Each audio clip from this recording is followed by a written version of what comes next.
president of Capital Toastmasters. I wear a lot of different hats, but the one I wear the most and the one I'm most proud of is that I am a man of service.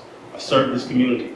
But I don't want to talk about Toastmasters. I want to talk about the power of hope and the power of community, because that's what we're talking about today. We're talking about GOGI. We're talking about the work of all the leadership coming together. So in 2018, my sentence and conviction was reversed. And then in 2019, it got reversed again. So, which means I went from a moment of hope to a moment back to serving life without the possibility of parole. When that happened, I ended up giving up, in a sense. Some people say it's being a rioter, some people saying putting in work, but the honest truth is, I gave up. I was giving up. I didn't see a way out.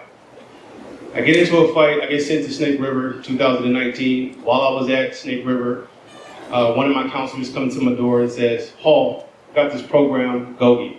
Oh, Jerome Sloan said you better come down to the group. They were running in DSU. I said, all right, I ain't seen Jerome in a long time, so I decided I was gonna go down there. I go down there, I read the book, meet with some of the guys, get out of the cell. I take the book back, and I actually started reading. When I started reading, one of the tools that stood out to me the most was reality check. Because my pattern in life is once I make a bad decision, I self-destruct. I just say, forget it, right? But in this particular incident, prior to me getting into this last fight, I was involved in a lot of stuff. I was already part of Uhuru, I was part of the youth panel, I was part of Restorative Justice. But then when this happened, I gave up. I didn't see no value, I didn't see no worth. And so what reality check gave me was, you could take 10 steps forward, take 2 back, you're still 8 steps ahead. And so I didn't have to self-sabotage, I didn't have to self-destruct. So how that translates is, when I got back to Oregon State Penitentiary, I had community. Now I had a different perspective of myself. Now I started to get back into the restorative justice community because I started to see a different value. Now I started to be a part of the Making Amends podcast. I ended up getting back into the leadership roles of Uhuru Sasa. I was the vice president, then president. Then I moved over to Toastmasters.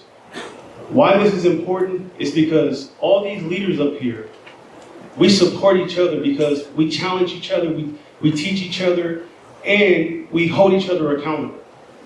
And when we push each other, we see that, hey, Bob, you might not know anything. Xavier, you might look a particular way, but we all are incarcerated individuals and we want to be better people at the end of the day. So how we use these tools, it translates into asking a different set of questions. The next tool that I liked was what if? What if I'm better? What if I'm not my worst mistake?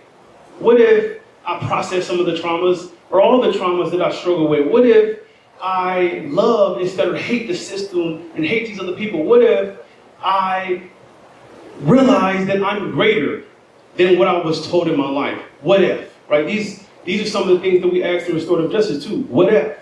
A different set of questions. So what we see is the power of community.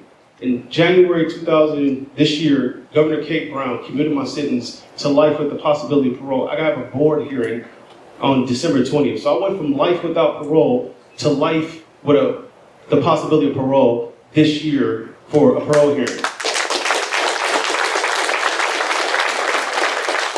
This is important because had I went down my old pattern and said forget it and self-destructive and just kept going down that road, I wouldn't have got back on the horse to build these other programs and inspire other people and build this sense of community and have this sense of hope. Because I gave up. Because I realized that even though that I had made a poor decision, I was still 8 steps ahead. And now I'm probably about 15. So, and I really appreciate you all coming here. And so the power of hope and the power of community is us. And we lift each other up, we inspire each other, we lead our programs, we create things because we believe and we have a different message. And our message is that we are human and that we care and we love and we're tired of the hate. May our commitment to the study of GOGI grant us the joy of giving and receiving so that our inner freedom may be of maximum service to those we love and infinite others. Thank you guys.